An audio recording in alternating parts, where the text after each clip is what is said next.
Welcome to my course on Git. In this course, you're going to learn everything that you need to learn to operate on a day-to-day basis for your day job. I'm going to show you the 20% of commands that are going to give you well over 80% of the benefits in your day-to-day operations using Git. You have to have no prior experience with Git. I'll show you what Git is from the ground up. We'll spend the first 15-20 minutes talking about what Git is, how it works, why it works the way it is, the commands we're going to cover, and then the rest of the entire video is going to be diving in on how to use Git, set it up from the ground up. You need no prior experience necessary. I'll show you how to create a repository, how to add and commit files, how to work with branches, how to work with diffs, how to handle merge conflicts, how to push things to remote repositories, create pull requests, implement aliases, work with diff tools, merge tools, and resolve merge conflicts and all different kinds of stuff. I really hope you enjoy it. This is the video that I wish I had when I first started. So without further ado, let's get going.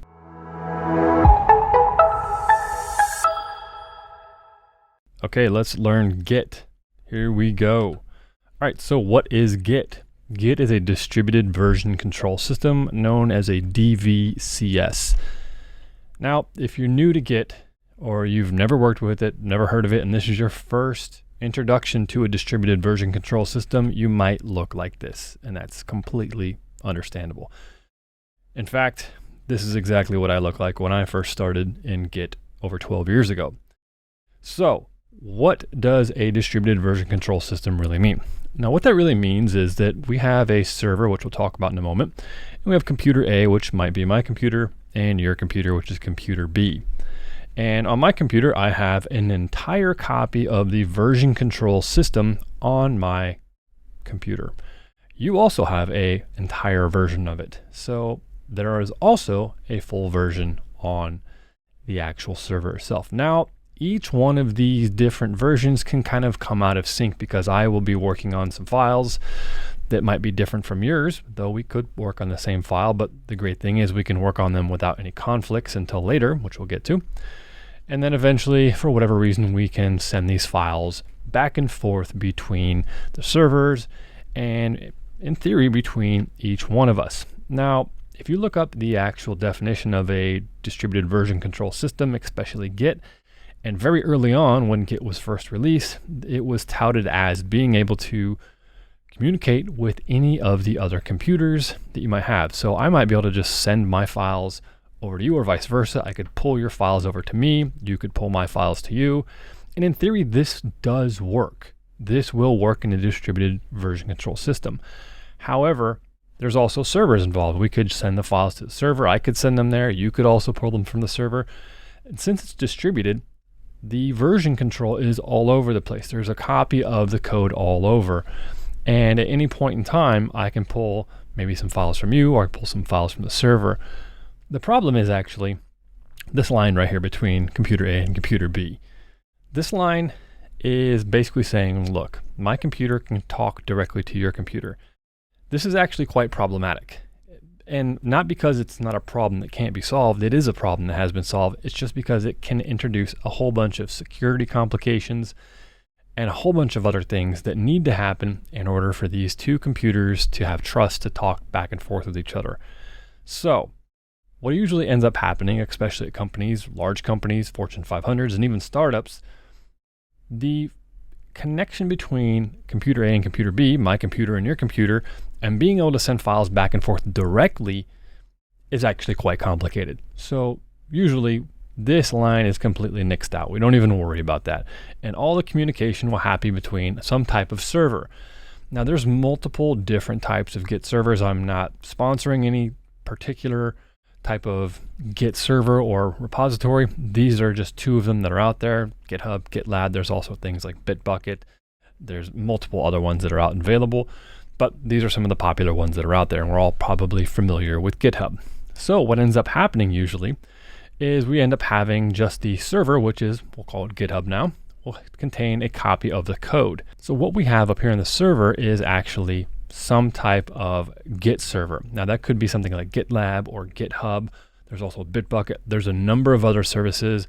I'm not sponsored to say either one of these. These just happen to be two that I use a lot recently. In fact, I probably use GitHub most of the time, simply for all the private repositories I have, but I also have many clients who use GitLab as well. So the server is actually just a Git server that's running somewhere, and it allows us to have a centralized repository to store our code. That means I can push my files up to this server, and then you can push your files up to this server. We can pull each other's files down, and this acts as a central repository for our code. So in theory, we could have a completely distributed system where each computer could talk to each other, but due to security and how complicated those things are, what happens 99% of the time is there's going to be some type of centralized server involved, and that's going to be something like GitHub or GitLab or similar type of server altogether. Now, one of the great things about Git is that you actually get a full copy of the actual source when you pull down a copy from the Git server, which we'll talk about towards the end of today's presentation. So let's assume for whatever reason, you are computer B here, and right before you leave work, you pull down a copy of everything from the server, and you have to leave to go attend some child event. You have a kid, they're playing a soccer game, and you have to leave early. And when you leave, you disconnect from the network, you bring your laptop with you, and you'll head off to the game. Now, for whatever reason, some unforeseen reason, a computer virus infects the entire network at your job, and every single computer is wiped clean. The only person who wasn't connected to the servers at all, and perhaps you're not using GitHub, you're using some internal system, the only person who was not connected was you. And so you actually have a full copy of the entire source control history, because that's exactly what Git does. It pulls down a whole copy from the Genesis commit, which is the first commit inside of a Git repository, which we will talk about here shortly. So you actually have a full copy. What that means is, let's say you come back and talk to everybody, and everybody needs a copy of that code so they can continue working. They fix their computers or whatever. Maybe they decided, all right, it's not a wise idea for whatever reason to host our own Git server internally. We're going to rely on some other system, so we'll use GitHub or GitLab or whatever. So they set up a repository there. You can then just push your code up to GitHub, and then at that point in time, everybody else can connect to GitHub, of course, if they have access, and pull down the full repository again. The only thing that they would have lost is anything that was stored locally that they did not push to the server before the big mishap of some type of virus happened. So that's the big selling point of Git, is you can work completely disconnected, have the entire history of the entire Git repository. You can do branching and all different kinds of stuff, which we will hop into right inside of this presentation. So what are the things that Git can store? Git is a version control server, really is what it is. It's a version control tool. Files is what you can store inside of Git. However, the best thing for Git is actually going to be text files. So anything that's text, such as source code, you can even store Word docs, Excel. These are all sort of text-based at a high level. Of course, I'm doing a 30,000-foot view here. I understand that Excel and Word docs are not exactly text, but you kind of get the point here. They are text-based documents. And so these files are usually best utilized by Git. Now, you can store anything you would like in Git. It's a file. You can store a humongous video file, an audio file. Now, the key word here is can. Now, just because you can doesn't mean that you should. So if you start throwing a lot of large files into a repo, and maybe there's a bunch of video files and audio files, and you push that up to the server, it's going to take forever for it to push up to the server. Let's say you added a couple 5 gig files. Now, every time someone pulls down a copy of the repository, they're going to pull down those 5 files, those 5 gig files, whatever they are. And that's just going to be a very large repository. And that becomes very problematic, especially as these large files start changing, because a copy of the file is stored, or a diff of the file. Depends on the algorithm, which we're not going to get into today. So large files can just create a large problem, because the repository, the Git repository itself, becomes very large and unwieldy, becomes very slow, so it's hard to do. That said, there are options. You can use Git LFS, which is known as the Git Large File Storage. It's an open source extension. There are places such as GitHub has an available Git LFS extension that you can use if you're interested in storing some type of large file, such as images, binaries, zip files, anything like that. You will want to look into Git Large File Storage, and all these can be stored on a remote server. And then you can interact with Git just as you normally would, but what's stored underneath the hood, again, this is a high level, is basically a text pointer saying, hey, here's where this large file is stored. So if you do need to store these large files or large files in general and interact with them, take a look at something like Git large file storage. Don't drop those files directly into your Git repository. It can just cause you a large problem down the road. Now, the heuristic that I use is anytime I'm approaching a file that's anywhere from 3 to 5 megs in size, I start evaluating if that file really needs to be in my Git repository. There are some caveats to that. Maybe I'm building an app and it has a video, and that video is 5, 10 megs, and it has to be in there because I have to embed that video in my app or web app or whatever. Okay, maybe that's the case where I need to put it in there. However, if it's a file that I don't use to build my application, I probably won't put it in there and figure out a way, maybe use Git LFS or just figure out some other way where I can version it in another system. So just be careful with large files is the big part. We're not going to talk about how to use Git LFS. It's just something to be aware of if you are going to be storing large files. So what are we going to be talking about today? These are going to be the 20% of the commands that you need to know to do 80% of the work that you're going to work with in Git. If you can get your head around these commands, which we'll talk about today, you are going to do just fine inside of Git. These are the commands that I use on a daily basis. And in fact, the highlighted commands that you now see here in yellow are the commands that I would say that I use most of the time. Things as git status, git log, git add, git commit, merge, branch, stuff like that, git show. These are the ones that I'm going to use every single day, and I rarely step outside of these ones unless I have the need to, such as maybe cherry picking a file, which I might do weekly, or git diff, which I might do every once in a while if I'm not using a tool to do that, which we'll show you in a minute. Now there's a whole bunch of other commands you can hop into with Git. If you go look up any of the Git documentation online, you'll see that there's a humongous wide array of Git commands out there, and it can be very daunting. Here are some more of the advanced ones you might want to look into after you kind of wrap your head around the basics here. Git reset, git rebase, git submodule. If you do use submodule, be very careful. It can get a little hairy, so just do some research on submodule if you decide to go down that route. There's other options of things that you can use that you might want to use to avoid submodule. It can just get kind of tricky. And git reflog. So some of these can be dangerous, like git reset, git rebase. You can lose files, you can lose history, you can overwrite history, which is why it says these are sometimes dangerous. So they are more advanced commands, so just be aware of that. And if you do look into them, make sure you've done your research on how to do them. Okay, that's it. Let's hop over into the command line. All right, as you can see, we're inside of a terminal here. I am on Mac OS. I'm using the iTerm2 terminal. You are not required to use this. You can use any terminal. It could be on Windows, Linux, Mac, whatever.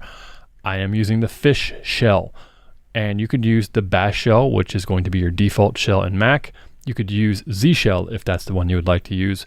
I'm using Fish shell. You'll notice that there are some different things listed here that make my shell maybe look a little bit different than yours. Don't be concerned about it. You don't have to use that version of the shell that I'm using. You don't have to use Fish. You don't have to use Z shell. You can use any of the shells that you're out there using. This could be on Windows, Linux, whatever. Just focus on the commands here and not what you're going to see to the left of the cursor. This is all dependent upon my shell.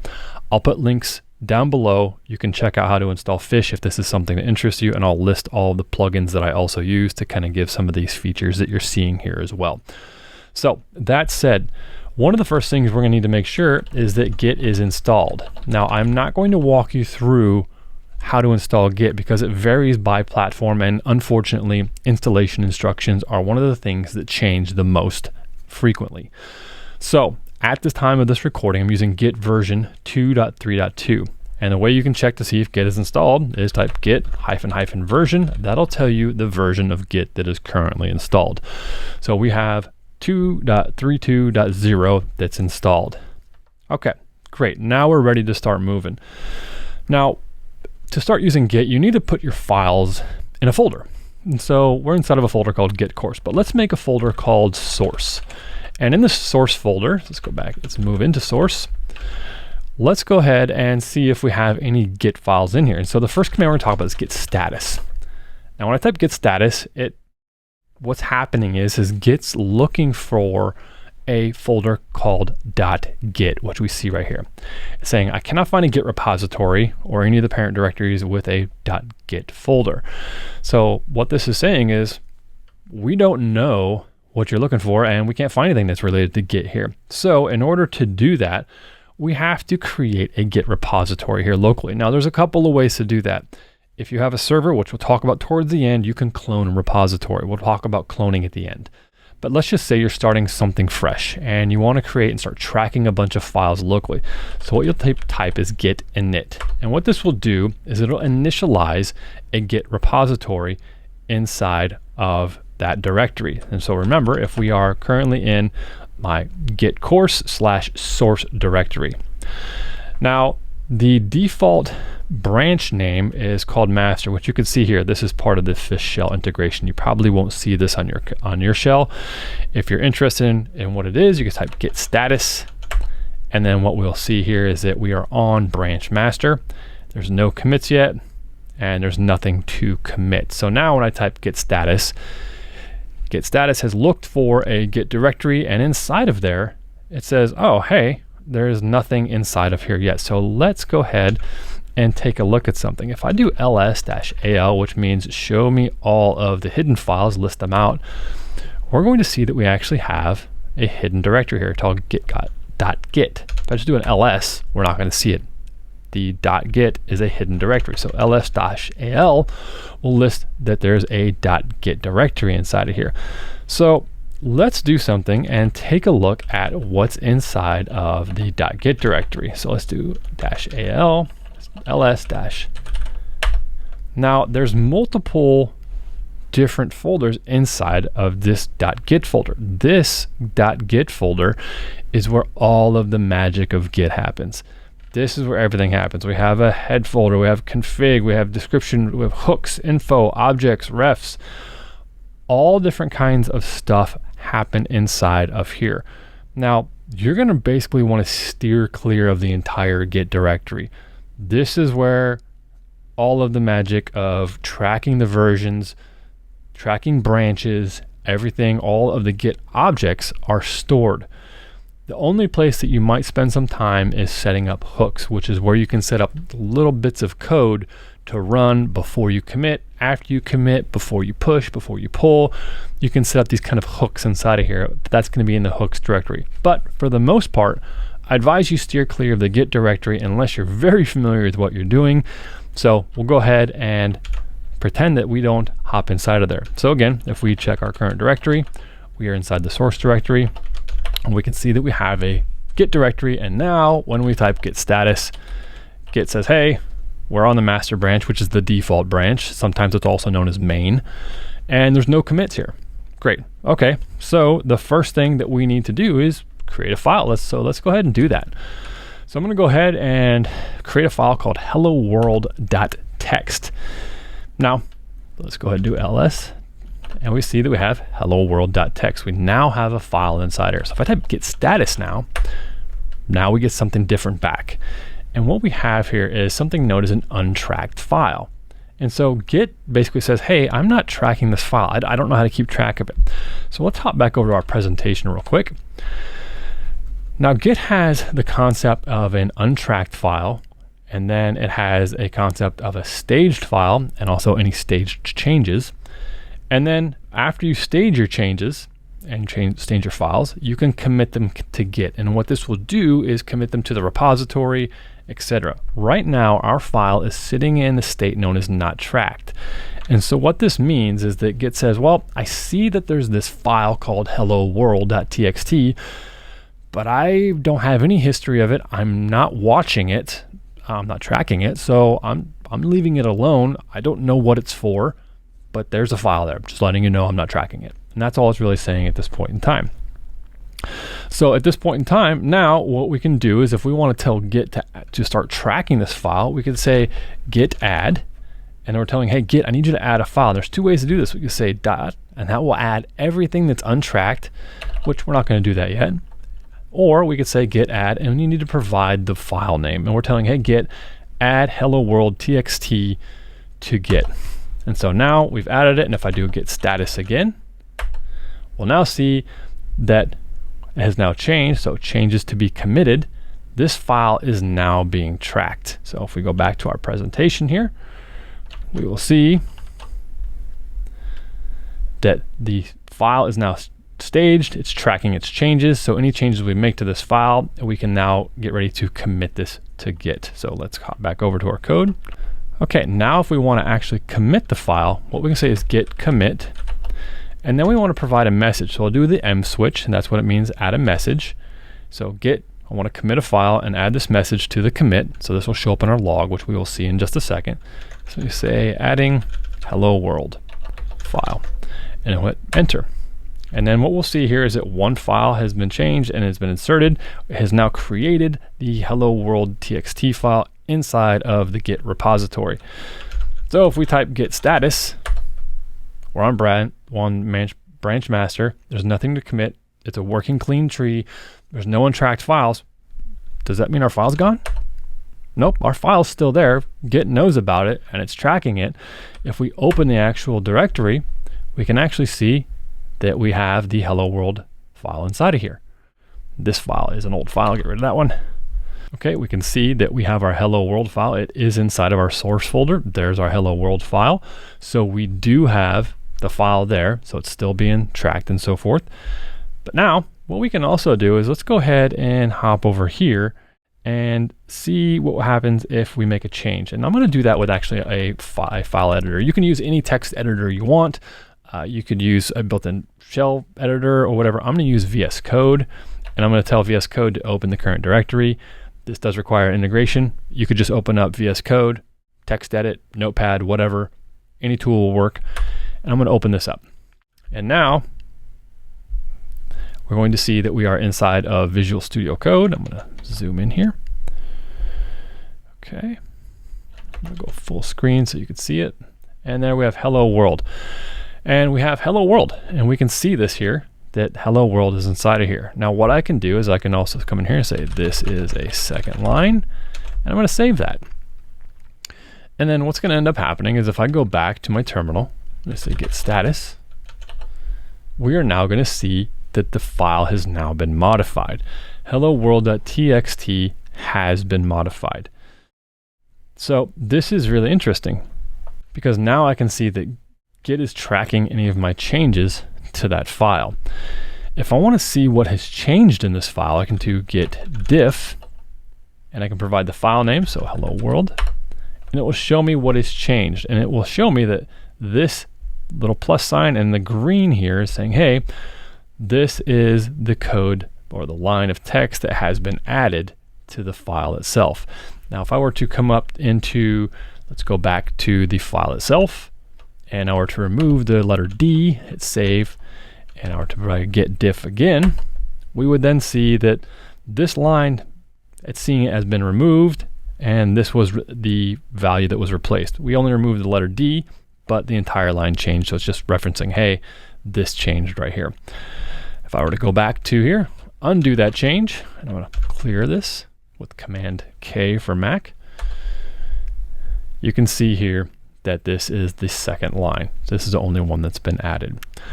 Okay, so that's great. If we do a git status, we see we have a modified file. But now let's go ahead and do something a little bit different here. Let's go ahead and create another file. So let's go echo, second file, second file.txt. Now if I do a git status, we're going to see that we have two different things happening inside of our working tree here. And the tree is known as the tree of files. So we have the modified file, which is hello world.txt. And we have this new file, which is untracked. Git says, hey, I see this new file here. It's called second file.txt. Don't know what to do with it. I'm not sure. So let me know what you want me to do, or I'll just ignore it. And so let's assume for whatever reason that maybe I'm not ready to commit this file yet. I'm not done working on it, but this one, I've decided I'm going to go ahead and make some changes to it. I've already made some changes to it. I'm ready to commit it. So what I can do is I say, you know what, I'm going to do git commit. And I'm going to clear this again, Command M, git commit, and I'll say I am updating hello world. Now I'm going to hit OK. enter. Now, what we end up seeing here is something happened. Changes not staged for commit. And you'll see here, no changes added to the commit. Use git add or git commit /a. And so what this is telling me is, remember back for the part of the presentation where the files were not tracked and then they're staged. Same thing goes for when you make a file change. You have to stage those changes. I have not staged it. So those changes have not been staged yet. So if I come back to here, what I would have to do is I'd say git add, and I'd say hello world, and then I could add that here. And then I would need to go back and I'd need to type git commit, updating hello world. So I have two commands. However, there's a shortcut here that we can do for files that already have been added to Git. We can use the A switch, which is said right here. So we can start combining switches. So here I'm gonna say, hey, Git, I want you to commit a file, add it to the index, which is going to be this right here. Add it to the staging index, and then we're gonna commit it. So we're gonna do one fell swoop. And I want you to add a message. Let's say updating hello world. And you'll notice the file was changed and it was inserted. If I type git status, we still have our untracked second file, which we expected because we haven't told Git what to do with it. But this simple command saved us a bunch of keystrokes simply by adding the A switch here. Remember, hello world was already part of Git before. Now we made some changes to it and we said, hey, Git commit, add those changes. Basically saying add them is what I like to think of it as. Add them, and then also add this message to the commit. And so we're kind of saving ourselves an entire step by just adding this A switch. And that only works for the files that you've already added to Git. If I were to do right now, git status, and I were to do a git commit -am test 1 2 3, nothing was added to the commit, but untracked files are present because that doesn't work with an untracked file. Git doesn't know what to do with it. I haven't told Git to ever add this file to start tracking it. It's not tracked at all. So you have to start tracking your files, and then you also have to stage those changes eventually. So if I want to actually add this, then what I can actually do is I say git add second file.txt. I could do that, and I can add each individual file. But let's say I added 10 files and I don't want to write this git add thing 10 times. I can say git add period, which means, hey, Git, add all the untracked files in the current directory. And if I say git status now, we'll see that this file is now ready to be committed because I've added it with the git add. So I would probably say about 90% of the time, maybe even 95% of the time, I'm going to use git add period. Let's say I add 10 files to my application. I need to add them all to source control. I'll use git add period. That will then allow me to add all those files to staging here in Git. And then I could say git commit. And out of habit, now I could just say git add m, adding second file. I could do that. However, my habit, and this won't do anything negative here, is always to type am simply just out of habit. So I'll type am, and this will automatically continue to add the file as it would have before. And the A switch, there's no need to add anything to the index. It's just an idempotent request, meaning if I tell it to use the A switch, it's not going to confuse it. Git will already see that it's been tracked and it's ready to go. So I'll say git add am, and I'll say adding second file. Again, 99% of the time, I will use git commit am. And in fact, to tell you the truth, while recording this, typing git commit -m by itself is something that's not part of my muscle memory simply because I never do it. I always type am and then add the files accordingly. One of the cool things you can do is, let's go ahead and hop back into VS Code and let's add a third line here. Say this is a third line. Now I'm going to save this. Now inside of, if we go back to the command line, we can see git diff, and we'll see that this is a third line. However, inside of various different tools, the diffing here can be a little cumbersome to read, and it's probably one of the most difficult things about Git from the command line is diffing and merging. So usually what you'll use is some type of tool, and if you're a developer, you're using something like VS Code, or you're using Android Studio, IntelliJ, PyCharm, WebStorm, you name it, whatever it is, there's probably a IDE that you're using. And so let's hop back over to VS Code. If you're using something like VS Code, what you can use is a extension, and this extension you can get that I like to use is called GitLens. And GitLens is Git for VS Code.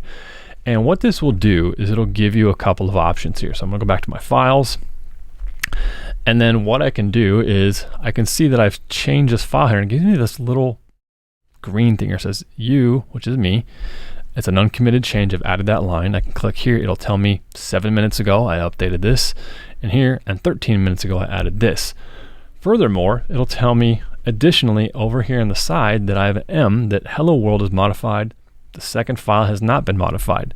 Let's go back and create another file. So we just do echo. This is the, this is fun, and we'll just call this third file .txt. And then if we head back over here into VS Code saw that the change is there. Hey, there's another file. GitLens then sees, hey, this is an untracked file, which is why there's a U here. So this is a completely untracked file. This file has no changes in it. This one has now been modified. And so you can do a bunch of different things here. If you go over here to the GitLens button, you can actually click on the modified one and get an inline diff for you. This is very useful, especially have multiple lines of code that have changed. You can actually see, oh, this is the line that's changed. Green means add, red will usually mean delete. Here, there was nothing here before, and now I've added a file. So you can see there was nothing there. Now I have a new file called This Is Fun.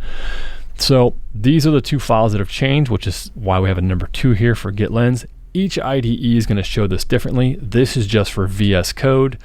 So if you're interested, you can use the GitLens integration, which is a free extension that you can install inside of VS Code, and it will show you that.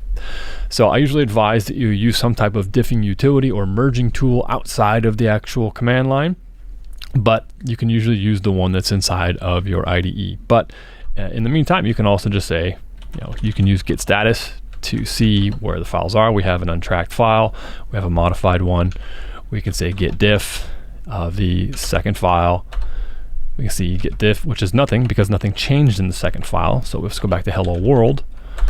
And we can see, hey, there's been a third line that has been added. Do git status. We'll see that we have the modified file and the third file here. And then what we can do from here is say git add. I'm going to add all of the untracked files, git status. Now we have 2 files that are currently staged. This is a new one that has just been added, and this file has been modified. And so now I'd like to take these files. This is a very good example of why I would use something like git commit -am, because now this new file has already been tracked. We've already told Git to track it, but this file, the changes have not been staged or ready for anything like that. So what I can do here is just provide am, and then I can say adding updates and a new file.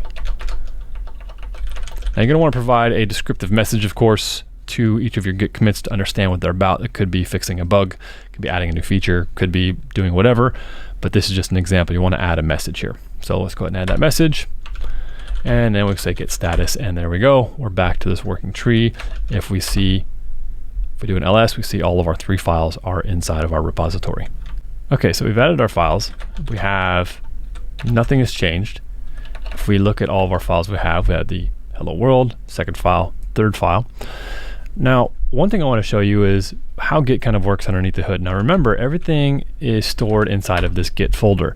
And so what Git actually does is store things as objects and basically looks at a hash of the actual file itself to see if it's actually changed. So I'm going to go back to VS Code, and then I'm going to go back to look at the files here. I'll close this out because this is the diff. Now I'm on hello world.txt. Let's assume that I come over here and I delete this and I hit save. Now we can see that here this is giving me this little thing here saying that I changed it. It's modified. I'm going to go back to the command line, say git status, say, hey, you changed hello world.txt. How does Git know that I changed that file? I didn't tell it. What happened? Well, what Git's actually doing is it's watching that file, and what it does is at a high level, it runs some type of hashing algorithm on it and says, hey, the hash of that file has changed. So anytime we change a file, the hash of it will change. It says, hey, that file has changed. So if I come back here and undo that change and hit save, notice how the modified went away. I'm going to do git status again. The file's not changed. But even if I go third line, I save it, git status, it says it's changed now. I'm going to clear it, so git status. It says hello world has changed. Now I'm actually going to type it in, space line, save. Well, look at that. Even though I changed the file, I saved it, so that's one save. Then I went and typed back the exact character pattern that was there before and hit save again. The hash of the file was the same from the beginning when it had the word line in it. And then I removed it. The hash changed. I put the word line back in with the space, and the hash is exactly the same. So Git says, hey, that file didn't change. It didn't change because the file contents are exactly the same. So it's not considered a change at all. So that's how Git kind of keeps track of everything. And of course, all that stuff is tracked inside of the .git folder. And that's going to be down inside of the objects, the refs, logs, and info, and all that kind of stuff. So again, we won't get into the details of that. So remember all of these messages that we are taught. Every time we type to git commit, we type some type of message, something like that. How do we view those messages? And the way to do that is with a git log. And git log will show us all of the logs that have happened inside of here. And something that's interesting to note here is this commit with this crazy long bunch of numbers. And this is considered as a hash. This is basically the hash representation, this whole big old long thing here, of the commit here. So this was the first commit that I had, adding a hello world file. And then the next one I had updated the hello world. I added a second file, and I added updates and a new file I added here. That looks like a typo in the message there, but you get the point here. Now, what you'll see online a lot of times is you might see a hash represented as just a few characters, like 5, 6, 7 characters of this entire number here. And so when someone references a hash and it looks very short, the reason is because that hash is unique inside of the Git repository. How do we know what that short version, that abbreviated commit hash looks like? Well, there's a way to do that. We can type git log and get this, or we type git log, and then we can type abbreviate commit. So hyphen, abbrev, commit. And what that will do, I'm going to type git log again so we can see it. Scroll up. We see this git commit here, 7BEC776. This is the abbreviated commit. So if I wanted to reference this commit somewhere, I could put this in some type of, maybe I'm going to chat somebody. I said, hey, the commit that created the bug was this one. And I could just give them this abbreviated hash if I want. And Git would know, like, oh, okay, I know which one that is because that's the only one that matches that inside of the repository. Now, if we look at this one, again, this is git log with the abbreviated commit, and we come down here where we did the full git log. Look at this here. Here's the full hash, but look at the first number of characters, 7BEC776. That's the same exact one as up here. So this is the same commit, adding updates and a new file, adding updates, a new file. Same exact commit. One is just using an abbreviated commit format. Now, you don't ever have to do that. There are a number of ways that you can actually create aliases. For example, and I will share my aliases inside of the notes below. For example, my alias that I use is gitlg. I don't ever type git commit because I like a very short, clean version. Here is what my logs look like. To me, this is very readable. I don't need the full hash. I just need the one I can work with. This gives me the abbreviated hash, gives me the author name, myself, tells me where it's at. This is the head of the master branch, gives me the message, and tells me how long ago this happened. So it happened 8 minutes ago, and each commit down the line will work here. When we get into branches, the branching will start showing inside of here. All this is just a git alias for git log. I'm saying, hey, give me the abbreviated commit with authors and so forth, and I will share this alias down in the bottom in the notes. If you take a look at my git configuration, you'll be able to find the LG alias, and you can drop it into your Git configuration and get the same exact output. One of the most powerful features of Git is going to be the branching inside of Git. And this is usually where most people get lost. So first of all, how do we know what branch we're currently on if there's multiple branches? And then we'll talk about what branches are in a second. What you can do is just type the word git branch. And this will give you a status of all the branches that you have. And the current branch is marked with an asterisk, and it's known, here we only have one branch, it's master. So here we only have one branch. Now, what are branches? Branches are a way for you to take your current existing working directory and then go ahead and basically branch off of it and then have kind of its own little working area. So you have the same files and you can add, remove, and change things. And then you can actually commit them and then come back and check out this other branch and move back and forth and just have all these kind of different, think about like a tree, different branches of development or changes. And then the main line is known as the master here. And so this is the master branch. So if we wanted to create a brand new branch, what you could do is, let's go ahead, and what I'm going to do actually is to make this a little bit easier to understand. Let's clear this. I'm going to open up the files over here on the side. And so what you can do is I would recommend that keep an eye on this section over here, this section mainly over here, and watch these files change. Now, there's also going to be something tricky here. The files aren't going to change initially. So first off, we only have one branch.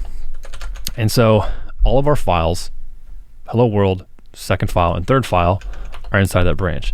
If we wanted to create a new branch where we can kind of make some new development with these existing files, we need to use the git checkout.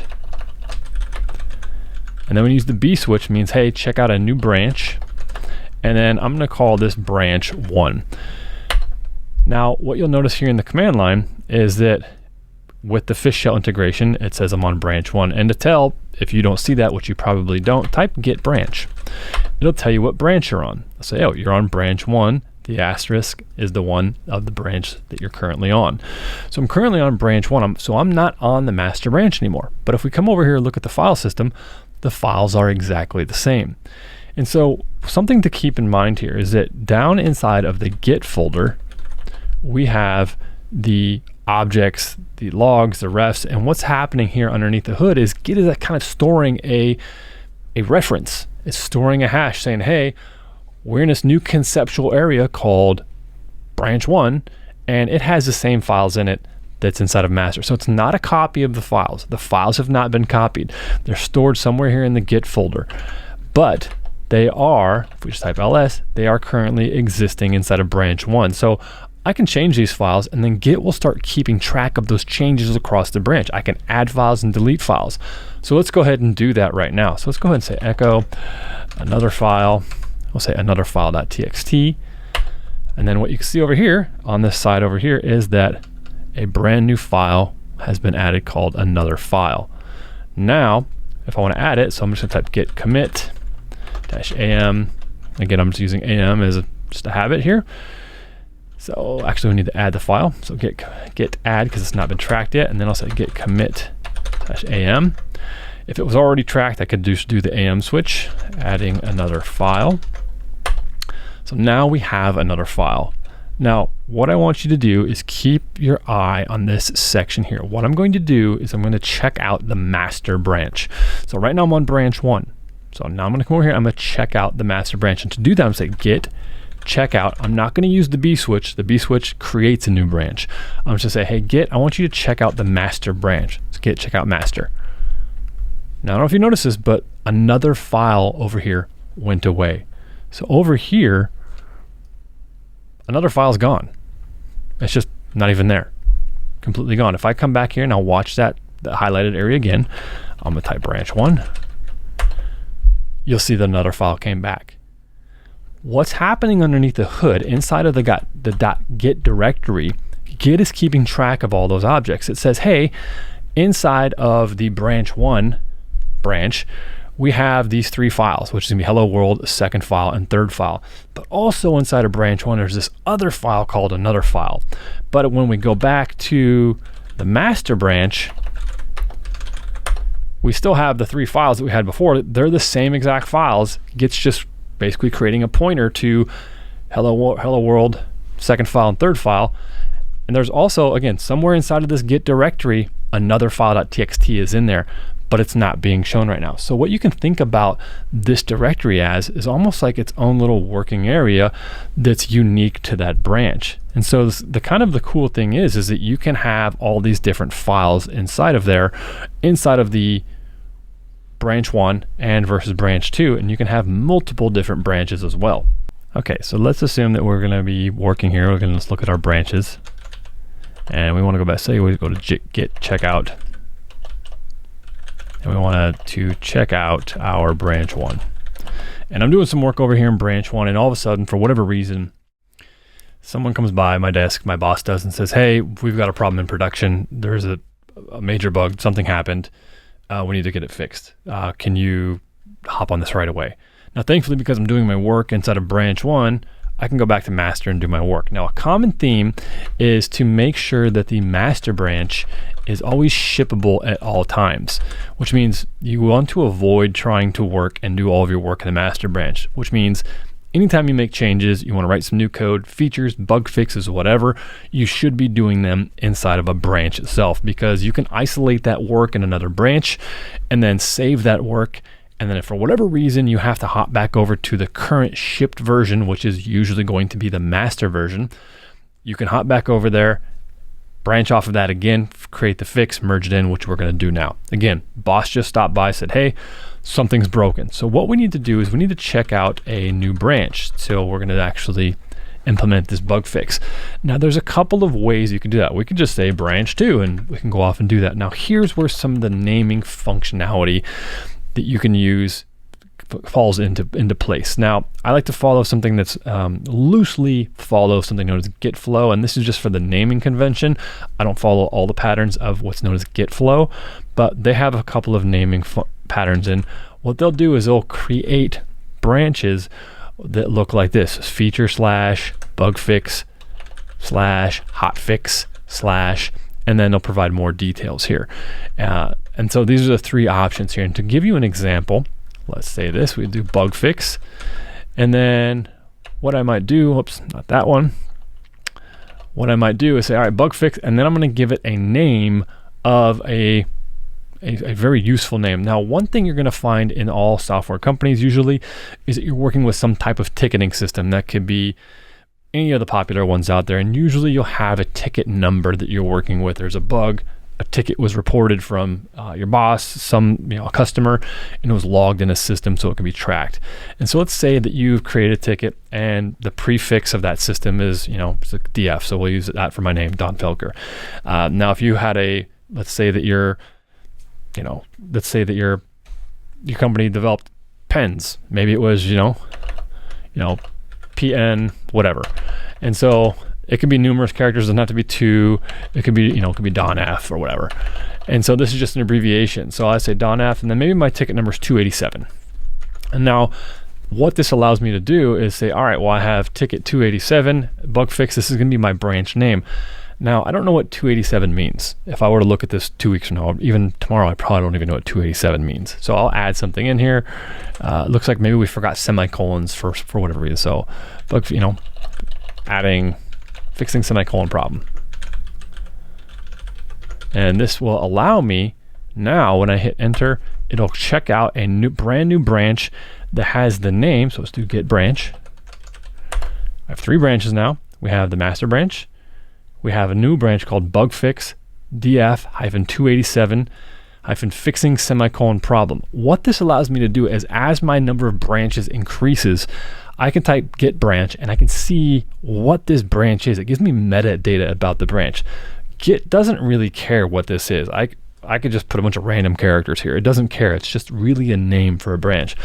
But using this nomenclature allows me to say, oh, okay, I know it's a bug fix, so it's for a bug. Oh, and DF287, maybe that's my team. Oh, I know that's for the DF project, and that's ticket number 287. What I can do then is I can go look that up in the software system that I use, if it's Jira, Trello, whatever.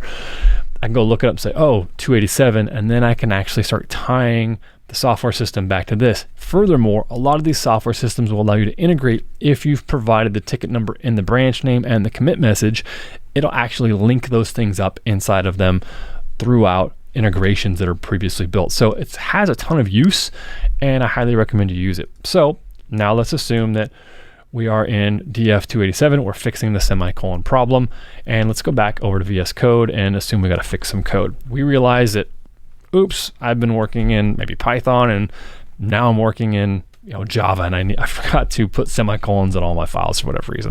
So let's go ahead and come over here and add semicolons to basically all of our files here. And then now we have semicolons everywhere. Let's go back here. We'll see git status. We've modified those 3 files. Again, if I were to type git commit and just do the message, adding semicolons, what's going to happen here is it's going to fail. Again, why does it fail? Because we have not added the A switch here, which means add these changes to the actual staging part, add it to that index. So let's fix that. I'm just going to press the up arrow to get the last command, hit AM, adding semicolons. So now if I do git status, we now have that stuff in here. Okay, great. So now I fixed the bug, but it's on this branch over here. I need to get it back into the master branch. How do I go about doing that? So to do that, we need to hop back over to the master branch. And so we say I need to go git checkout, master, and now we're back on the master branch. So let's type git branch again. So I need to get the stuff from the bug fix into the master branch. Now this is where we start merging. Now typically if you're in a software development team, what you'll end up doing is pushing that branch up to a remote repository like GitHub, and then you'll create a pull request. And I'm not going to cover that now, but you'll create a pull request, and then someone can review your work, and then they can merge it, and then everybody can pull the changes down. That's a typical software development lifecycle that you would normally see. But we're still learning Git here today, so we're not going to hop into that. What we can do is actually merge it locally and say, hey, all right, well now I have this branch and I can merge it locally. Now you might be wondering, like, why am I going through all this trouble if I could just fix it on the master branch? Well, the reason is Git keeps track of everything. It kept track that we created a branch. It keeps track that we are changed those things in the branch, and then it's going to show in the logs that we've actually merged it from that branch. So real quick before we do this, let's come here and take a look at this again. Git checkout. I'm gonna look at this here. I'm gonna do git log again. And now we see here, I'm adding my semicolons. This is the bug fix. So we're gonna look for 1DABB6. We're gonna look for adding semicolons. And where we're going to look for that is back on the master branch. So if we come back and we look here, we can see we're back on the master branch and do git log. We don't see that over here because the git log is tied to the current branch that you're on. When you say git log, Git's going to look at the current branch and say, all right, I'll show you everything that's happened in this current branch, not for an existing branch. If you wanted to do that for an existing branch, you have to pass those parameters. But here we see that we don't have those changes over a master. And to get them, what we need to do is actually merge them in. So let's say git branch. And what I like to do is just copy it because it's nice and long. And then what we'll say is git branch. I'll say git merge. This is the merge command. And what I'm saying is, hey Git, I want you to merge this branch into my master branch. So whatever branch that I'm currently on is the destination of where I want this merge to happen. Git merge this branch to wherever I'm at. I'm on the master branch. So hit enter. And then what we're going to see is that that the files have been updated. It's fast forwarded the files because things have moved forward. They have changed. The number of additions and so forth. There's been 6 additions and removals or whatever. 3 files have changed, 5 insertions, 5 deletions, and just kind of gives you a summary of what's changed. If we go back over to VS Code now, we're going to see we have our semicolons now. We now have our semicolons that were not there before because we did not have that. So if we do git log, we now see that I've added my semicolons. And what we'll also see that's very important in this log is that, hey, we're at the master branch, we're at the head of it, and bug fix semicolon, that's where those things have come from. So now let's do git branch. We still have this lingering branch hanging around. However, it doesn't have anything useful anymore because we've taken all these changes and shoved them into master by merging them. So we want to, should we just leave that there? No, probably not, because as we create more branches, it's just gonna get really messy. We're gonna have a ton of branches in here, so we need to clean up after ourselves. So we should delete that branch. But now let's go ahead and give ourselves another situation. Let's assume for whatever reason, coworker comes over, I'm talking to them, I get distracted, I'm trying to do two things at once, which I shouldn't do. And I say git branch, I want to delete this bug fix branch, but hey, I'm gonna go ahead and delete branch 1. I typed the wrong branch name by whatever reason. I was like, just delete branch 1. I don't mean to do that. I'm hitting enter. Git just saved me here. It just saved me from deleting a bunch of work. Because remember, on that branch 1, I have that extra file that I added before, many minutes ago. And that's what Git says here. It says, hey, branch 1's not fully merged. If you really want to delete it, run git branch with a capital D. And that will actually basically say, hey, you're sure you want to do this? Cool, go ahead and delete it. This will save you here because it means that there's something inside of branch 1 that is not inside of master. And so that will save you big time. It's like, oh, I made a mistake here. So what I really want to do is git branch -delete. And then I'm going to say bug fix df. I'll delete that. And then when I do that, it says, hey, we deleted the branch, has been removed. And we can say git branch. And now we'll only have 2 branches that are left. We have our master branch and our branch 1. However, now we run into another problem. So over inside of our code here, we have our semicolons, right? Our bug has been fixed. Everything works good. I need to go back and start doing my work back over on branch 1 because that's where I'm writing my new feature. So it's like git checkout, let's say branch 1.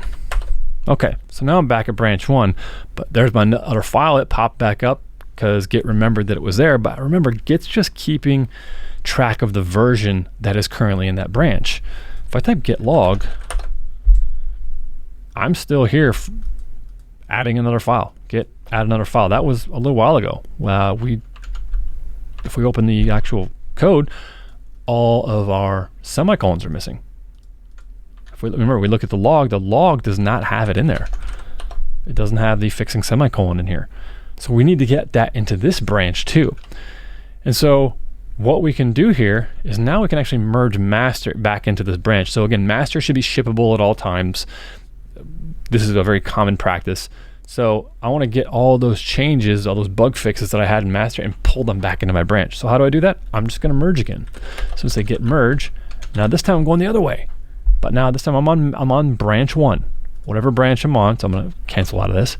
So what branch am I on? I say git branch. If we don't see that here, I'm on branch 1. Okay, so I want to git merge master. And what that says is, hey, git merge master into branch 1 here. So hit enter.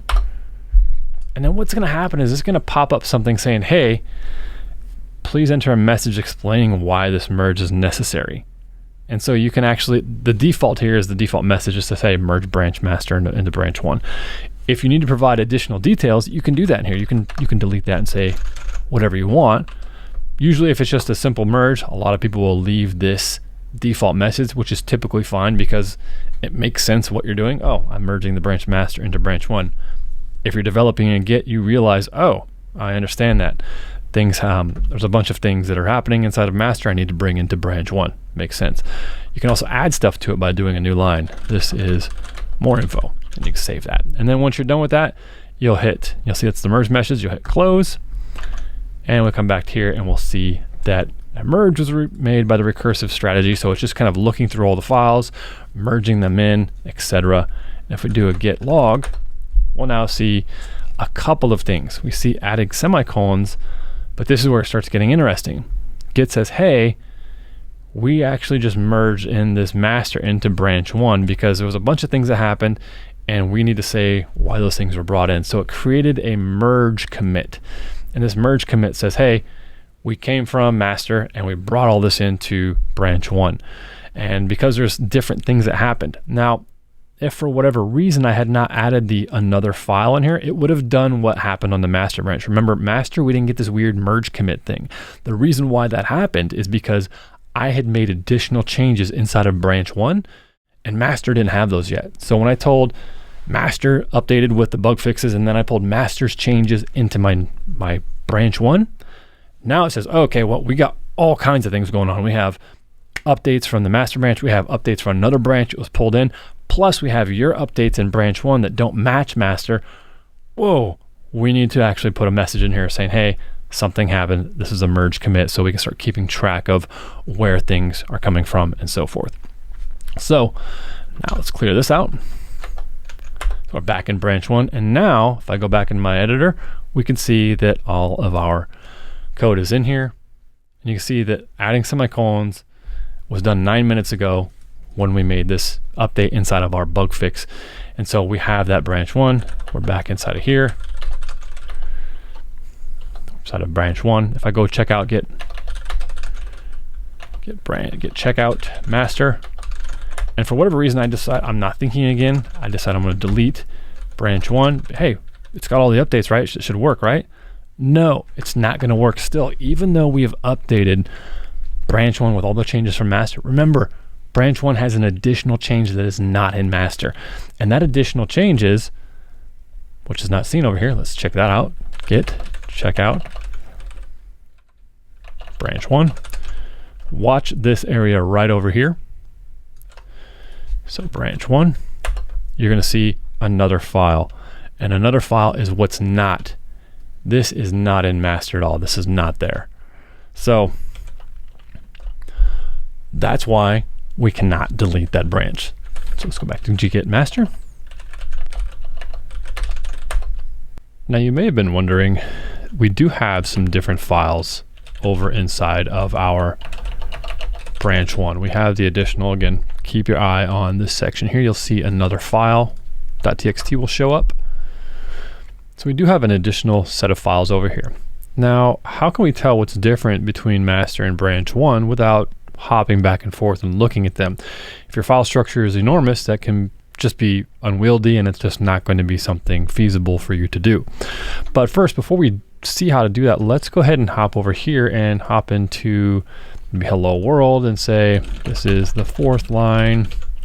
We're going to save that, and then we'll say here git s, and we're going to git commit it. Oops, git status, not git s. Git s is an alias I have set up. So git status, we see that we've modified it. Say git commit -am, adding another line to hello world. Okay, great. Now let's assume we're back on the master branch, and we wanted to see how and what the differences were between master and branch 1. What we can do is actually say git diff, and we can say master branch 1 and hit enter. And what it does is it gives us a text representation of what's different. And it basically says, hey, look, we have something called another file. So it's a new file that's over here. And then we also have something that's been changed over here inside of this hello world area. And it says, hey, this is a 4th line that has been added. So we have a new file and something that has just been changed. So it looks like we've there's an index difference here, and it's going to be this change here. So we can see that there's a difference here and see what the differences between those different types of branches are. So that's going to be the important thing to notice. Now, one of the other things you probably have noticed is when we had an advanced the branch 1, we got the merge commit message. That popped up an editor that's configured inside of Git. If you don't have an editor configured, it will automatically use the default editor for you. If you're on Windows, I think it's going to be Notepad or something like that. If you're on Linux or Unix system, it could possibly open Vim or VI or something like that. So you'll need to make sure how you can type a message in and exit out of those accordingly, or just configure your own. Again, I'll put my git config inside of the notes below if you're interested in seeing how I set it up for VS Code or something like that. Okay, now we're going to talk about one of the most confusing parts of Git in general, merge conflicts. So what we need to do is actually force our way into a merge conflict and see how it would happen. So what I'm going to do is I'm going to go ahead and check out branch 1 again. Now, a merge conflict happens when you're working on the same exact file as somebody else on the same exact line and perhaps the same exact location, same column, and you're just changing something and they change something as well. Now, this happens if you're working in functions and just kind of working on a team. You will encounter merge conflicts. So what we're going to do is we'll go back to branch 1, and I'm going to go to hello world here, and I'm going to add a new line here, and I'm going to say the lazy brown dog jumps over the house. Okay, great. And I'm going to add that line. I'll put a semicolon, of course, because we need semicolons, right? And I'll say git status. And we need to add that. So I'll say git commit. And adding lazy brown dog line. Okay, great. Now, one of the great things about Git is think of Git like a tree. The master branch is the main trunk of the tree. That's where everything branches off of. From there, we have branch 1. Now, just like a tree, a branch can have branches. So let's assume I'm working inside of branch 1 and I'm doing a bunch of work and I think, well, you know what? I want to try this other method to do something. I want to try this other tricky, clever way of doing things. But I don't want to mess up, do all of that in branch 1. I might just need to throw it away. What I can do is I can actually branch. So I've branched off master into branch 1. And then off of branch 1, I can branch off into another branch. So that will create, and if we look back at, so we have these files here, another file is here. I can actually branch off of branch 1. And to do that, it's the same way I would have done it before. So I'm going to say git checkout, use the B switch, and this time I'm going to call it branch 2. And what this is going to do is branch off of branch 1, basically creating a pointer with the same files in branch 2. So now I'm on branch 2. Another file is over there.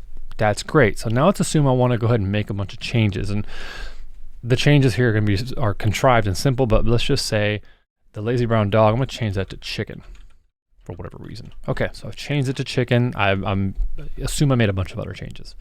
So now I'm going to add that. So git status. I always like to type git status so I can see what's changed. That looks good. I did change that. Git commit and changing to chicken. Perfect. Everything looks great. I've made a bunch of changes in there, and then I decided, you know what, I need to go back to branch 1 because I need to do some stuff over there too, because before I'm done, I need to kind of wrap up things on branch 1. So I'll say git checkout branch 1. And now I'm on branch 1. Remember, if I do the git log, we're not going to see, I've added the lazy brown dog line, but the chicken line's not there. That's in branch 2. So let's go back into our code. We'll see lazy brown dog. And then for whatever reason, again, I'm in branch 1. I realized, yeah, the lazy brown dog, that's not right. That should actually be cat. Okay, I'm going to change that to cat. And now I'm going to say git status. Correct, I've changed the hello world inside of branch 1. Git commit and changing to cat. Perfect. Oops. Git log, not git lg. Git log, we see we've changed it to cat. And then it's perfect. Now at this time, I'm thinking, okay, if I take a look at my branches, I got branch 1, branch 2. And remember, branch 2 had been branched off of branch 1, but I need, for whatever reason, I made a bunch of my changes in branch 2 because I was playing around trying to do something. I realized I do want those changes. I want to pull them into my branch 1. But in order to do that, what I need to do is pull them into branch 1. So how do I do that? So what we can do is we'll say git merge branch 2. And again, what this says is I'm on branch 1. Git, I want you to merge everything from branch 2 into branch 1. So let's hit enter. Now, boom, here's where the big problem runs and where a lot of people get freaked out with Git because they don't know what to do. We've now entered a state where there's a merge conflict. Git says, hey, someone has changed a line of text in the same exact file in the same exact location. I don't know what to do. And so it could not merge it automatically. And it says automatic merge failed, fix the conflicts, then commit the result. So it's telling you, you need to go fix this because we don't know what to do. So what we could do is just say git diff real quick. We see, look at the diff to see what the differences are. And you could resolve this via the command line tools, though it does get a little cumbersome. You'd have to use some type of editor that's built into the platform. But what this says is, hey, on the current head of branch, which is branch 1, we have the lazy brown cat jumps over the house. But you're trying to merge in something from branch 2, and that is you're trying to merge this in. The lazy brown chicken jumps over the house. We don't know which one you want, so you need to fix it. So one of the things you can do is you can open this up in a text editor. And so you could do this inside of Visual Studio Code. Now Visual Studio Code will show you this exclamation point. And now if there's a ton of changes, which usually there will be if you have merge conflicts, because it's usually not just one, it's usually multiple. Sometimes it's just one. If you're working in a regular text editor like Notepad or something like that, you will have to come in here and delete these things yourself. So you might say, all right, well, I'm going to delete this and I only want to keep the chicken or whatever. And then it becomes really difficult to understand what happens. In Visual Studio Code with the Git lens thing installed, we can see that here we've clicked on it, it's highlighted. What you can do is say compare changes, and it'll open up this editor and tell you exactly what has changed. You say, oh, so cat and chicken, and it actually highlights the exact differences. So the C is the same, but AT is different versus HICKEN. And so I can see what the differences are. Now here I can click these buttons, accept the current change, which is, hey, make this one the one I want to accept the incoming change, which is this one, it will accept this one, or I can accept both changes, which it kind of just stacks them, or I can come in and edit it myself. So that is one option you can do. Another one is to work with another tool, such as WebStorm, IntelliJ, any of the other tools you have out there. So let's go ahead and do that. Let's hop over to WebStorm. Okay, so we go into source here, and then we see right here that we have hello world. There's something kind of going on here. So I'm going to go down to Git, and then I'm going to go to click resolve conflicts. And then it says, all right, you're merging branch 2 into branch 1. And this is a built-in merge tool inside of WebStorm. The same exact merge tool is inside of Android Studio, IntelliJ, PyCharm, WebStorm, RubyMine, any of those ones out there. If you're using something like Visual Studio, it has its own tools. You can purchase your own tools, and we'll get to in a second. But these are built into all of the IntelliJ tools. We'll hit merge. And then from here, it says, all right, it gives us what's known as a three-way merge. And on the left-hand side, this is the changes that are inside of branch 1. So it says changes from branch 1. So I have cat. Over on the right side, it says changes from branch 2.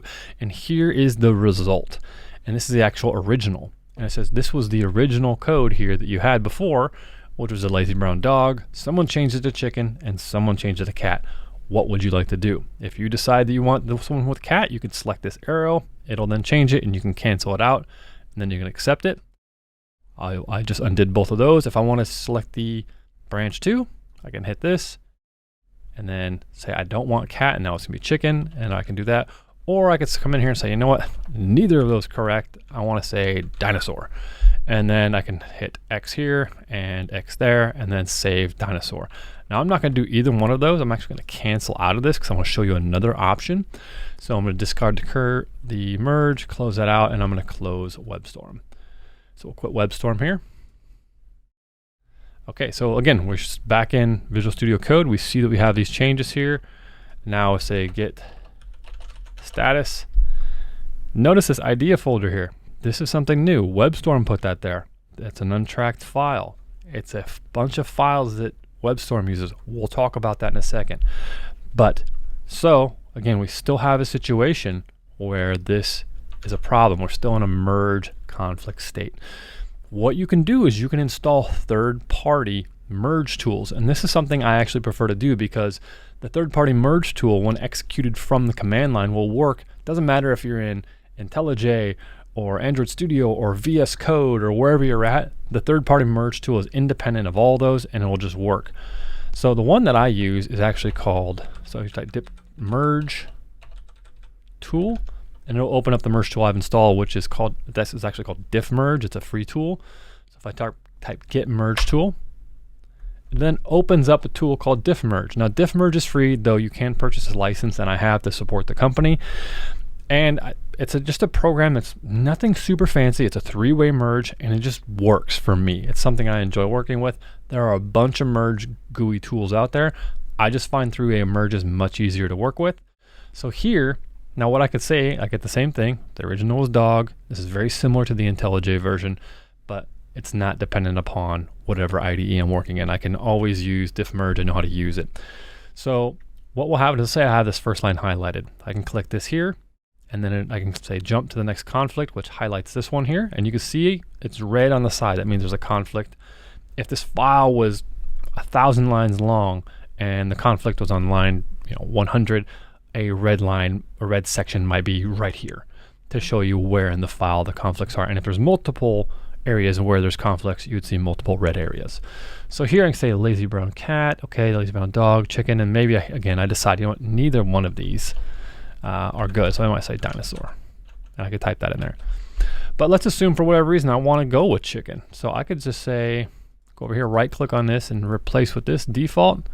Boom, it's done. It realizes I don't want this. I want to replace it with this. I'm going to hit save, and then I'm just going to close out of it. Boom. Now get status. Get status says, hey, the changes are ready to be committed. If I want to do a diff to see what happened, hello world. If I wanted to actually see what was changed, you notice when I provided the get diff here, it didn't provide anything. If I want to see what actually changed, I'd have to say, hey, get diff, pass it the staged switch, say, hey, this has been staged. What's the difference of this file? And it will actually tell me right here. So at the lazy brown cat, we've actually changed it to chicken, because remember, branch 1 had it changed to cat, and branch 2 changed it to chicken. So now I'm going to clear that out, get status. We are ready to commit it. So I say get commit /am, changing to chicken after merge from branch 1, excuse me, branch 2, and get, like I say, get log. We could see is that we added the lazy brown dog line, we changed to chicken, which happened inside of branch 2, which we see right here, it happened in branch 2, and then it was changed to cat back inside of branch 1. We don't have that there because we are in branch 1 now. And then we changed it to chicken after the merge from branch 2. So this was from the merge that we just did. And you can actually see that there's a merge right here. So it's a merge commit. So that's how you can resolve a merge conflict. You can do it inside of the existing tools, or you can do it inside of a text editor. I recommend a three-way merge tool. I personally use DiffMerge. I'm not sponsored or anything by them. It's just something I've used for years. It's run by a small software company, and it's worked for me for numerous years and works very well. Again, that's configured in my Git configuration. Again, will be linked in the notes below. Now, one additional thing that was very interesting here, if we do the git status, we still have this dangling idea thing lying around. What is that? Now, anytime certain IDEs start working with your files, sometimes they need to add their own files for caching, whatever, and that's what the idea folder is. There's a bunch of stuff you can keep, can't keep, but let's just assume I don't want to keep any of that, but I do want that folder there. I don't want to mess with it. I don't want to worry about it, but I still need it there because I want my IDE to work correctly. How can I tell Git to just ignore that? Well, there's actually a file known as a git ignore file. So if I do git, actually if I do ls-al to list everything, we have these files. We can actually create a new file. It's called a touch command, and that just creates an empty file. So git ignore, and that creates a file that Git will look at. Anytime we do a git status, Git will then look for a ignore file, and it will read the ignore file. Now I'm going to go back to Visual Studio Code, and we see a git ignore file. Now what I can do in here is I can actually provide paths inside of here and actually start to provide things that I want Git to ignore. So I'm going to say .idea / so hey, ignore the idea folder. Now what's going to happen now when I come back here, I say git status, Git's going to, when I type this and hit enter, Git will go look and read the git ignore file and say, hey, is there anything I should ignore? And if there's anything in there, it will ignore it. So I'll hit status. Now you notice the idea folder is gone. Now, but let me clear that out, git status, it's gone. But if I do a ls-al, the file folder is still there. So we just told Git, hey, we know this is there, just kind of ignore it, don't worry about it. We know it's there. And this is very useful because there's some things you just don't want to check into source control, because a lot of these things in the idea folder are going to be preferences according to how I like to configure my IDE. And now there are IDE settings you can share between your team members, and I recommend that you do that eventually, but sometimes there's things you just don't want to share across team members and their preferences of how you code, font sizes, etc. And so I don't check those in, and the ignore file allows you to tell Git, hey, ignore this file inside of here. And that could be backup files, that could be a whole number of things that you could add to there. And so there's a bunch of options you can do. So what you will need to do though is actually commit the git ignore file. So I'll say git commit, actually need to do git add because we haven't added the file yet. And then we'll do a git commit, adding the ignore file. Now, say git status, see there's nothing there. Git L, if we'd say ls-al, we still see that our idea folder's there, but Git is now ignoring it, and the git ignore file is in there. So now I can tell git ignore to ignore anything else that I would want, and I can use file glob patterns and so forth. Now, one of the challenges is understanding what should go into the git ignore file. There's a number of things that could go in there depending upon the platform you're working with, the technology you're working with. If you're working with Java, Python, Go, .NET, whatever you're working with, the options and the IDEs is going to change. There is one very useful website you can go to, which is gitignore.io, and then you can start typing in your operating system. So I might type Mac OS. I'm going to be working with WebStorm. Maybe I'm working with also something like Redis. I might work with Postgres or something like that, or IntelliJ. And I might be working with some other type of technology. So there's multiple different things you could type. VS Code, I might actually do that I don't even know if there's anything code in there. Code. So you can just type a bunch of the ones in there that you work with and hit create. And what this will do is give you a actual ignore file that you can copy. Now you notice here that it's not ignoring the entire idea folder, because there are certain things that some people do want to keep around. I just tend to ignore the entire thing unless the team wants to share additional bits of information, and at that time we'll kind of open those things up. And then it also gives you options here if you're using like Gradle and Maven, like do you want to ignore these things?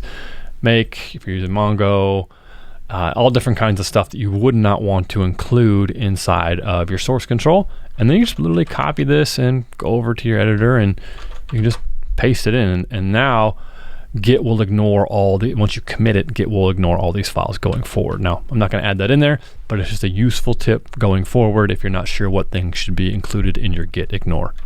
Okay, let's talk about pushing code to a remote repository now, and perhaps some pull requests and stuff like that. Well, first thing that we'll need to do is we'll need to have some type of remote repository. So I'm going to use GitHub as an example. I'm going to go to and create a repository real fast. So I'll click this, say new repository. And then I'm going to say git course, and then we'll make it public. It can be private, whatever. And then you can have it choose and ignore anything. I'm not going to get into that. Say create repository, and then it gives us some instructions. And if we're creating a new repository, we can do this here. Or if we have an existing repository we want to add to Git. Now, we have been working with an existing repository. So I'm going to copy this line here and explain what it does. And so what this is going to allow us to do is add, I'm going to go git checkout real quick to the master. And then what we say is git remote, add origin, and then this path, for a GitHub path, and it's a Git path. And what this is saying is, hey Git, I want you to add a remote location. So remember the original server diagram that we had back here. And that is this server computer that was GitHub.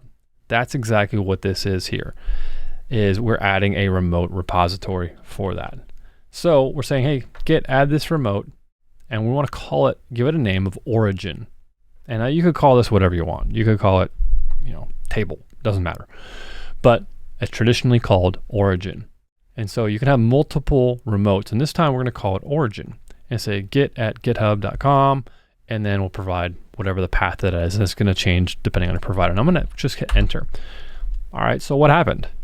Doesn't really look like anything happened. So we can say git remote show, and then what will happen is it'll show all of our remotes that we have set up. And basically this is just a remote path saying, hey, Git, there's another location where you can save some of this, save and push the code to, or push my repository to.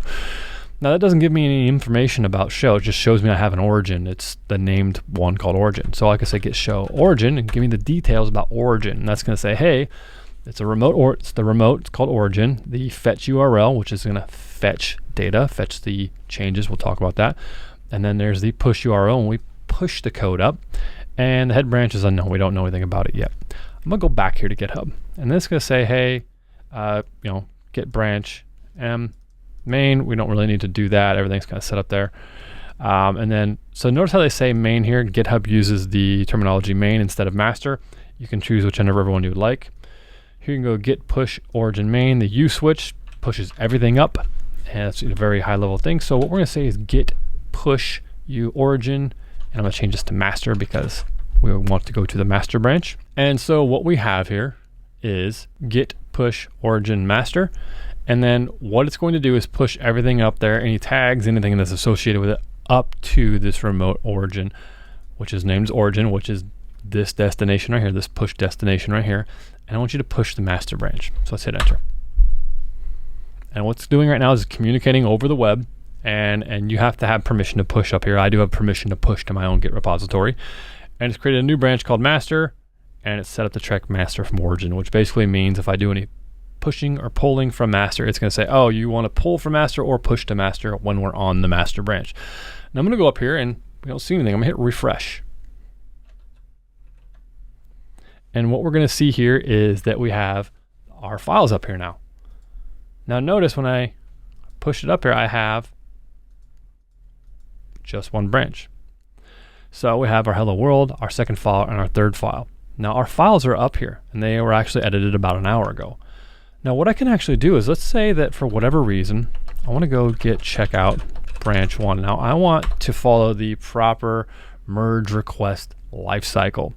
And so what I can do at this time is I can say git push origin branch 1. And what it's going to say is, hey, git push branch 1 up to the origin. Kind of looks kind of backwards, but that's how it is. Git push something to origin. I want you to push branch 1. I'm going to do that now. And we're going to see that it was up there, and it says you can create a pull request for branch 1 by visiting this URL here, which I'll show you that. I'm going to copy this.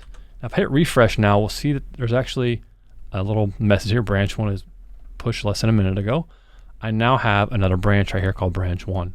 I'm going to show you how to create a pull request on GitHub, which will be similar on most of the other Git providers as well, and then how you can pull that change back down into your local repository. So let's go ahead and go up to make sure everything is pushed to GitHub. So we'll say git push origin, and I'm just going to say push everything up to the origin.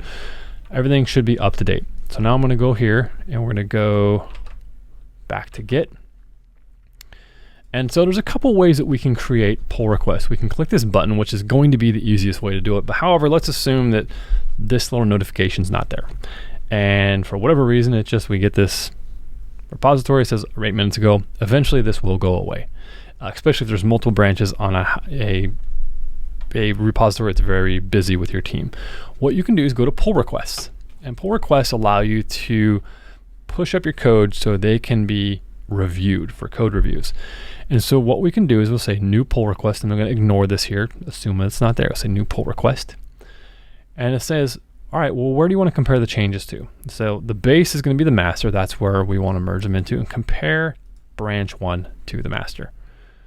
And what it's going to say here is there's a bunch of things that were added here, such as, we added changes to a file, fun file, the lazy brown dog stuff. We added the ignore file and all kinds of stuff like that. And what it will do is it actually give you an inline diff saying, oh, okay, you created a git ignore here, it had nothing in it. That's what's in it now. There's another file. And then here's the hello world, and here's all the stuff that was added to the hello world file. And this just shows the commit history that got us to this point. So we'll hit create pull request. Then you need to give it a name.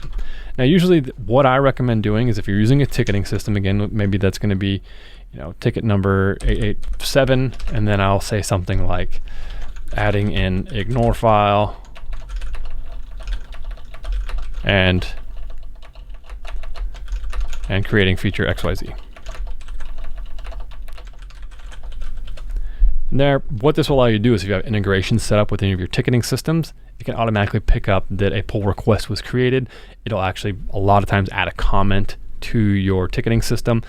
And also if you have multiple open pull requests, you can actually look up, say, oh, what is this pull request related to? Oh, it's related to ticket DF887, and then go look it up in that system. And of course, you want to leave a comment in here if, and you can have format it, etc. I leave comments in here explaining what happened, or what I was doing, why certain changes were made, etc. And then, so I can just say, lorem ipsum for now. You provide those comments. You want to be as detailed as possible, especially if it's an open source project, why you're making these changes, and then you'll hit create pull request. Now this is going to open a pull request, and you can see that it's in an open state. And now we have this option here. What we can do, someone else can say, all right, well, there's 10 commits. All right, let's see what these files are that changed. And so they can come in here and start looking at these file changes. And what they can do is they can decide to leave comments or approve, and they might be like, they might add a comment here. why did you do this? And then they can add, start a review. Okay, I didn't like that. And like, why not use numbers instead of, spelling things out? So something like that. Okay, and like, all right, I'm done with my review. And I'll say finish my review. And then I'm gonna go ahead and I can comment on it, which means it'll leave a comment. So I'll do that. And people might request changes before something happens. There might be multiple people taking a look at that. And then we might talk, that makes sense to me, so I'll resolve that conversation. And each one of the platforms do things a little bit differently.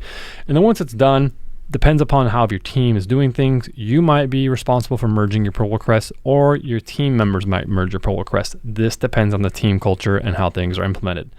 So let's assume that I merge my own.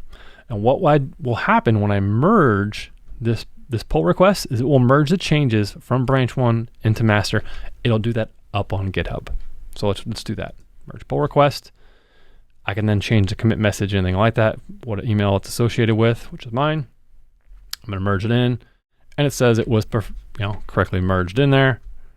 And now what I can do is it'll say, hey, do you want to delete this branch from the server? It's not going to delete it locally. It's just going to delete it from the server. And I like to keep things clean. So I'm going to say, yeah, delete the branch because I already merged it in. I don't need it up there.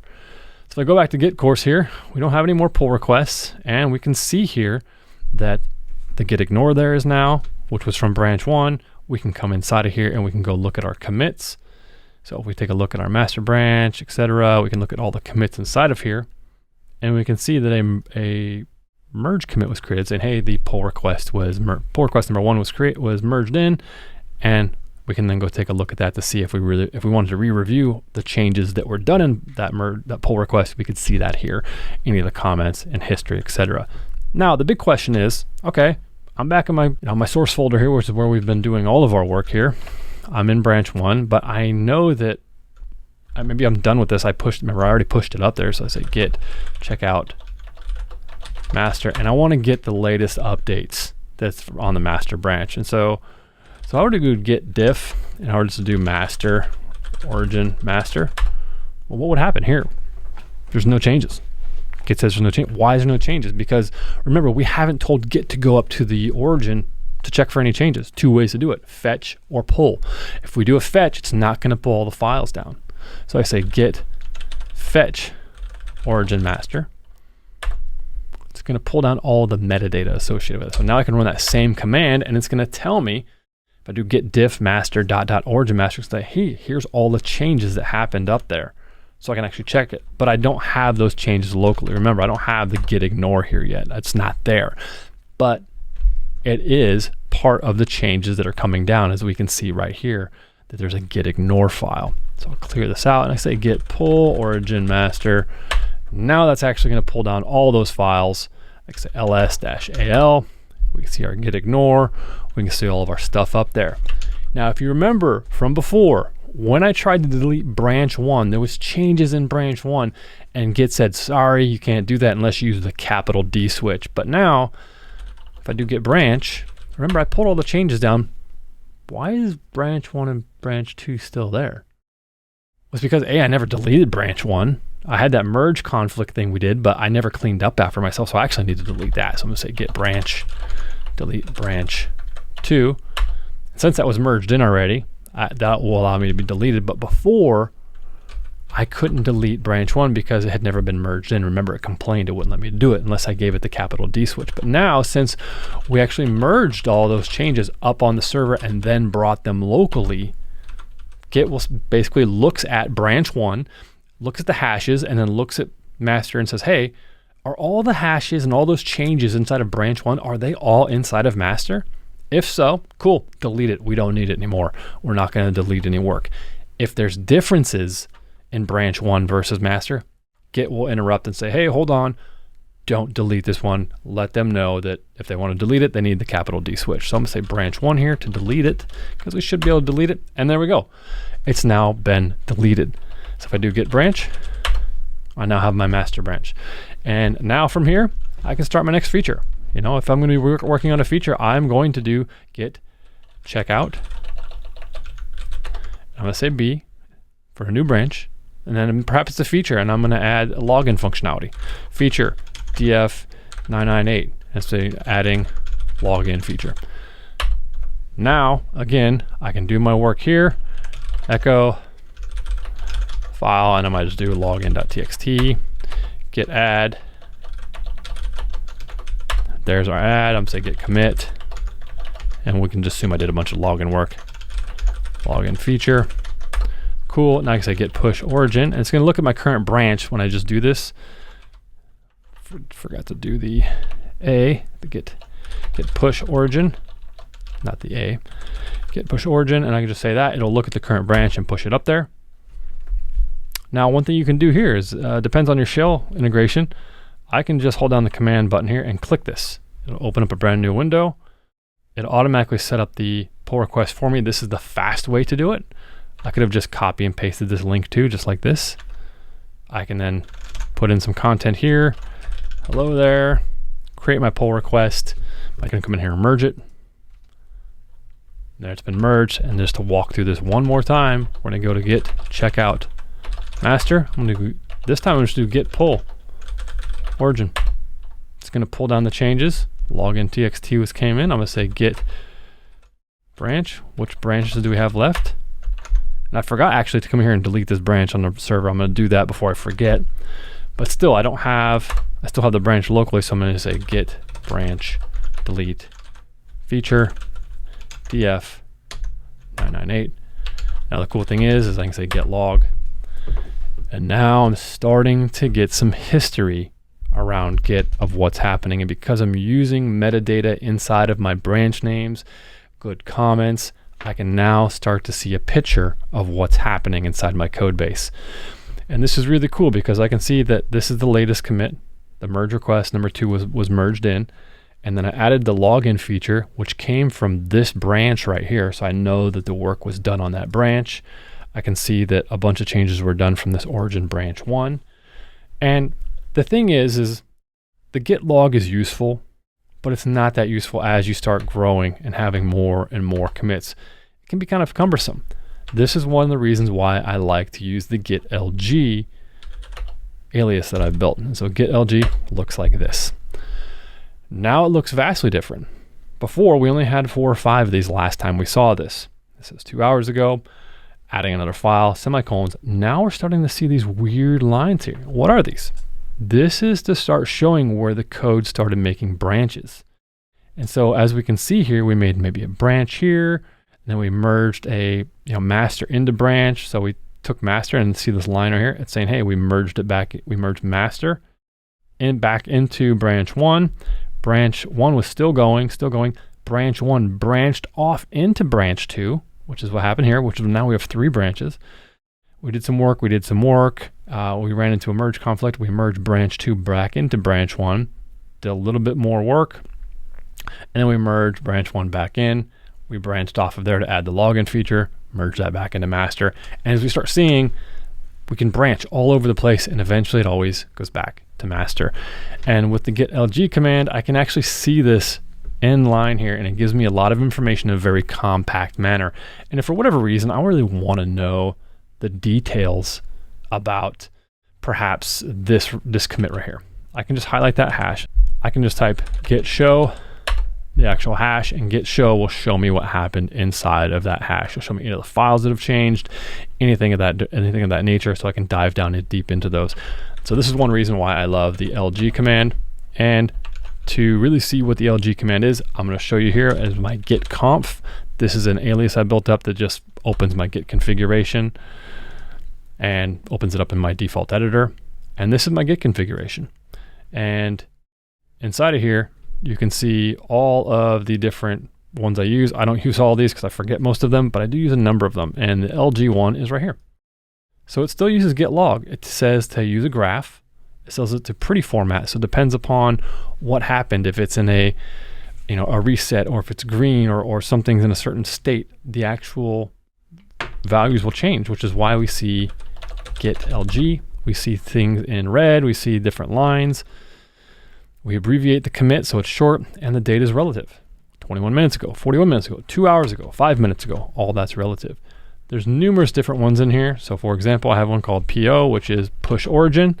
So I can just say get PO, which automatically alias to get push origin. If I want to do just to the master, just get POM, get push origin master. There's a number of things I can do. Another really one that's useful is get cleanup. And what that will do is it will then look inside of, it will then attempt to go through all of my branches and look to see if they've either been merged into a master or develop branch. I have a client who uses develop as one of their main line. And if it's been merged into master or develop, then just go ahead and delete it. Otherwise, leave it there. So if I forget to delete my branches, I can delete a whole bunch. If I have multiple people working on a repository and I want to see who it was, I can say get authors. And so right now it looks like there's 18 commits by me. If there's 100 people, it'd show 100 people all their commits that they have, the number of commits. So super useful features. You can check this out down below in the notes and the description. I link directly to this and how you can set that up.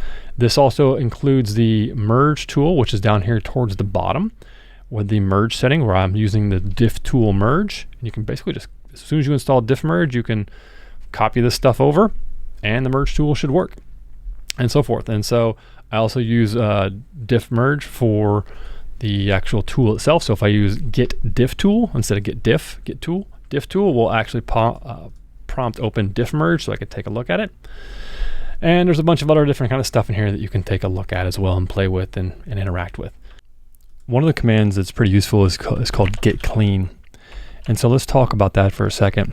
Let's go ahead and open up Visual Studio Code here. And let's assume we're making some changes in Hello World. So we'll say these. So you can see other stuff up here. So these are the changes. And then, we kind of put some other stuff in here as well. Then we'll go back here and we'll say get status, and we'll see we have this file here. Now let's also assume for whatever reason that we want to create some new files. And so we create a new file called dog.txt with the word Fido in it. And we create another one called ninja.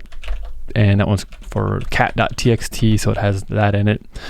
And then if we go back and we look at our files here, we have dog and cat, and let's assume these are source code files for whatever reason. And we need to do something with them, and we need to make a bunch of different files. So let's just assume we copy a bunch of files in here and we have all these new files, right?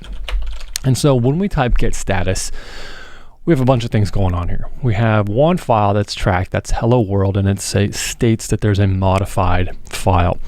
However, there's a bunch of untracked files here because maybe we were exploring, doing some work inside of here, and we weren't sure what we were really doing just yet. And we realized, well, I do want the changes I made here, but I just need to get rid of all of these files here. And so there is a command that we can use. So let's look at get status again.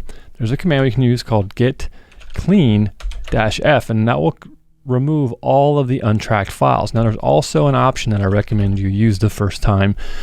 And each time you use this to see exactly what's going to happen, and that's the dry run command. We hit that. What that will do is state when this is run without the dry run, this is what would happen. It would remove all of these files. So if we look here again, if we just do an ls, we'll see that all these files still exist. However, now if we want to actually get rid of those files, we can say get clean -f. And then what would happen is all those would be removed. And if we do a get status, we now see that we're back to only having one modified file. If we look at over here in our file directory, we see that all of our dog and cat files have been removed. And then at that point in time, we can say git commit and make some updates to our files. And then at that point, you are committing only what you want and so forth. So that is a quick recap of how you can use get clean to remove any untracked files, which is useful if you're kind of doing a lot of exploring and just kind of pulling a bunch of files over and you need to get rid of them. You can use the get clean with the F switch. Be sure to use it with dry run just so you can see what happens to make sure you don't delete any files on accident. So be careful. Now let's assume again that we still have that changed file that we just talked about, and that's going to be the hello world. We can see what changed by using the get diff command and checking that out, and we can see that there are some changes and just some random text that was smashed into there. And so we can see that those things have changed. Now this can be very common that we have a bunch of changes in a file or multiple files, and we want to undo those changes. And how do we go back to where it was before? Now, if you have a graphical client, this is actually pretty easy. You'll probably just look at the history and tell it to roll back is kind of a common command. But how do you do that in command line? Well, the best way to do that is to just check it out. So if we wanted to take, let's take a look at the status again. If we wanted to take hello world and we wanted to get rid of all of these changes that happened here and just revert it back to what it was at before, well, we could just open the file and delete these things, and then the hash would be the same and the file wouldn't be changed. Or we can actually just perform a git checkout of that file. So we say git checkout hello world. And then what will happen is it'll say it's updated one path from the index. And if we do a git status, we'll see that there's nothing changed. And if we do a git diff, there is no diff of hello world. So if we take a look at hello world.txt, we can see that the values are no longer there that were inside of the original file that we had from before, because we have now checked them out. And that is very useful, because if you want to just undo the changes from one file, you can quickly do that by just performing git checkout and the name of the file, and it will then undo the changes for that file. Now let's assume you're doing some work and you decide to create a feature branch. So we'll say git checkout. And now we've created a feature branch. This one's called df991, adding logging to system. So this would assume that we're adding some logging functionality to our application. Let's create another file called mylogger.txt. Let's go ahead and create another file called, actually let's go ahead and modify an existing file. Let's go back into VS Code to do that, and we'll say the logger changes go here. And now we have, if we do a git status, we will now see that we have a modified file and a logger file. Assume a bunch of other changes are here. If someone comes by, they need your help, you need to switch to a different branch. You're not ready to commit this and you don't want to delete the work. Well, what do you do now? Thankfully, Git has a system known as stashes, there where you can take your work and you tell Git to take it and save it somewhere off to the side, and you'll come back later and work on it. And so it doesn't commit it, but it does save it for later. So how do you use that? So the best way to do it is you type, you'll have to make sure that all of your files are currently tracked by Git. And so logger's not tracked, so we'll type git add period. That'll make sure that all of our files are now tracked, which we see hello world and logger are tracked. Let's say git stash, and then we'll say save. And then what I'd like to do is provide a WIP, meaning work in progress, logger feature or logging feature. And what this is a message that kind of like a comment that's being saved with the stash. Because what's going to happen is Git's going to take all these local changes, package them up, take them, and put them somewhere, which we'll talk about in a second. So now if we hit stash save, if I type git status, I'm still on my branch, but there's nothing there. But where did my changes go? I had that new file. Let's look over here. That new file, which is logging logger.txt, is gone. The changes are gone. Where did it go? Git has now taken these files, packaged them up, applied a label to them, and basically put them on a shelf somewhere inside of the Git folder. Said, you know what? You told me to save these. I'm going to take them over here and I'm just going to save them. So how do you see what stashes you have? You can say git stash list. And we have a stash, and this is a weird nomenclature here, but it says this is a stash and this is its index. So this is a LIFO queue, so the last in is the first out. Now, what does that really mean? Let's go take another look. Let's assume I'm going to be over my fun file here, and I am making some more changes. So these are more changes, and I need to save these. And so git status. I made those changes and I realized, oh, you know what? Again, I need to move over to a different branch and save this work for later. I can do the same thing. Git stash, save, whip, fun changes. So it's a work in progress. That's what WIP stands for. And now we have that. So if I type git status, stuff is gone. We can look inside of our stashes. Now we have two stashes. That's great. Now, let's assume all of our work is done. We've went back to master. We've come back to our working branch. We're finally ready to resume our work. And we need to tell Git, hey, give me the files that are inside a stash and all the changes and everything. I need to work with them finally. How do you go about doing that? So one of the ways that you can do that is if you just need the top one, what you can do is you can type git stash pop. And what that will do is it'll pop the zero index stash off of Basically think of it like a shelf. Pop it off the shelf and apply it to your local working directory. Now, there's also the situations of like, well, I have a couple of stashes here. I don't know what's in them. It looks like the stashes have provided us some metadata here saying, hey, when you stashed this, you were on the DF991 branch. And this one had the comment of WIP fun changes. And this one had comment of WIP logging feature. And you're not sure, you weren't being too organized. You're like, I don't remember where my changes were, which one this was in. I need to see what's in that stash. You can do that. So you can say git stash show, and then you just need to provide the stash name right here. And this will show us what's inside of it. And it'll say, oh, there's a fun file was there. And you realize, well, I don't know if that was the case. So what about, I'm gonna go look at stash number 1. This one will say, well, hello world and logger.txt. And you think, well, I know I wrote this cool little function. I don't know, I still don't remember which stash this was in. Thankfully, you can view the contents of a stash by providing the p switch. So we'll go back to stash 0 and we'll say, show me everything that's in this stash. It'll actually show you the contents of the files. And we can see, oh, this was a file and this was a new line and this was added. And you think, that's not it. Okay. Maybe it's inside of stash 1. And here it'll show you that this is something that had changed inside of hello world. And then you realize, oh, I have this logger.txt file. Oh, that's what it is, my logger. I needed that function or whatever that was. So we're just pretending here, but you could say that's what's inside of that one. So if we do a git stash list and you realize, you know what, I really don't want what's on stash 0. I want what's on stash 1. You can pop that one directly off of the stash, basically the stash stack there, into your current working directory. And to do that, you do git stash pop, and then you provide it with the actual stash name. So that's gonna be stash at, and this little curlies and 1. And what this will do is it'll take this stash that was up here and everything in it and take it off the shelf, unpack it, and put it directly into your working directory. So let's say git status. And now we can see we have these changes in here. If we type, I'm gonna clear this and say git stash list. Well, now we see we only have 1 stash left because we told it that we only want that stash. Now, the cool thing that stashes can do, we could continue our work here. We could make changes, we could commit them and so forth.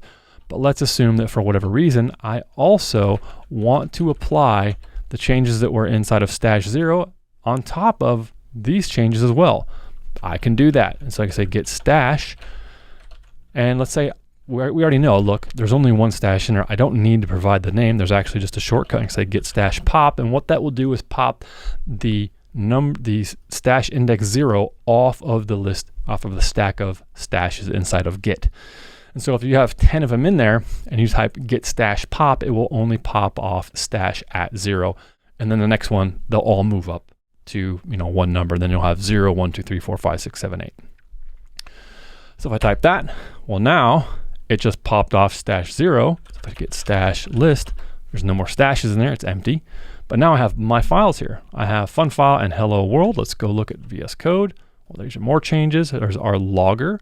If we look at hello world, logger changes go here. All of our changes from our multiple stashes have now been applied into our working directory, which is pretty cool. So we can say git, there's a new file there. So we can say git commit, adding logging stuff, whatever that's gonna be. Git status. And now we have everything that's inside of our branch, and this works very, very well.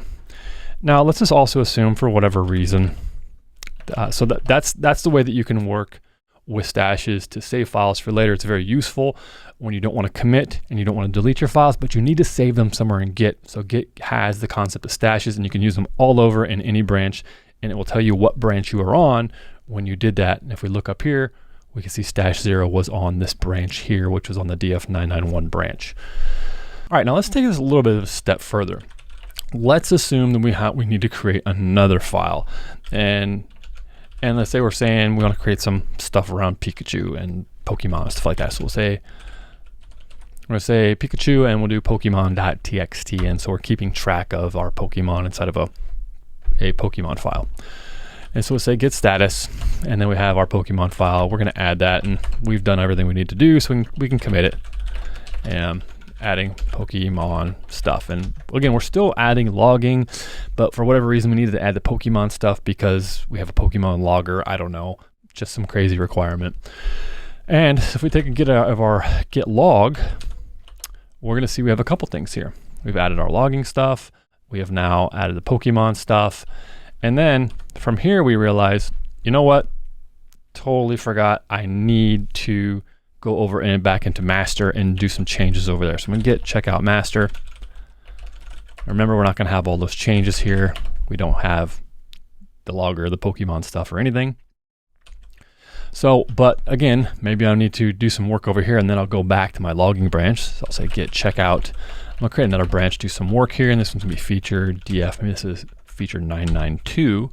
And this one here is fixing, capitalization bug. And for whatever reason, I also realized that, oh great, I made a bunch of changes over in the logging branch that I actually need over here to fix this bug as well. But I don't need all the changes from that branch. So what do I mean by that? Let's say git checkout. I'm gonna say feature df 991. So if we do git log, so if I say git log here, I'm over in the logging branch, I realize I just need this logging stuff. I just need this commit. Is there a way that I can get access to that commit? I need to get this one right here, which is adding logging stuff, which is basically this commit here. I need to get that into this branch. A couple of ways you could do it. You could just manually copy the files over, deal with the merge conflicts and everything, or there's something known as cherry picking. And that's what allows you to take commits from one branch and pull them over into another branch. You're basically cherry picking them over. Like I need this one and I need this one and I need this one. And you can do that very easily. You just need the commit hash. And so I'm going to copy this commit hash here, copy it. And then I'm going to go back to df992. Again, remember right now we are in df991. So say git checkout feature df992. There we go. Now I'm back over here. I need to get this commit over there. So what I can do very easily, I say git cherry pick, and then I can provide that hash, which is this right here. So I've copied it over. So git cherry pick, and it's this big long hash, hit enter. And then if I look at git log, we can see that it pulled over that exact commit over into my branch. Now remember, everything is happening down inside the Git folder. So Git's keeping track of these commits. They're just bits of data. And Git is smart enough to be able to all right, you want this over here? Cool. I can kind of provide you a little pointer over there and you can have that data too. And you can have that data too. You just have to tell Git what you want. Now, if we look at our files, we can see I have the logger over here. If I open that up, there's my logger. And I have any of the other changes that happen inside of that. So I can say git log and we can see everything that happened inside of here. If I want to see what happened in this branch, I can say git show what's inside of there. We can see my logger, and there's the logger changes into the hello world. Remember, this all happened over in the df991 branch, but now I've actually been able to cherry pick those over. So very useful if you fix something in one branch, have to go to another branch, and you realize, I need those changes. Just get the commit hash and you can cherry pick it over to your other branch. You just have to make sure you didn't change the same file and any of the dependencies that you have.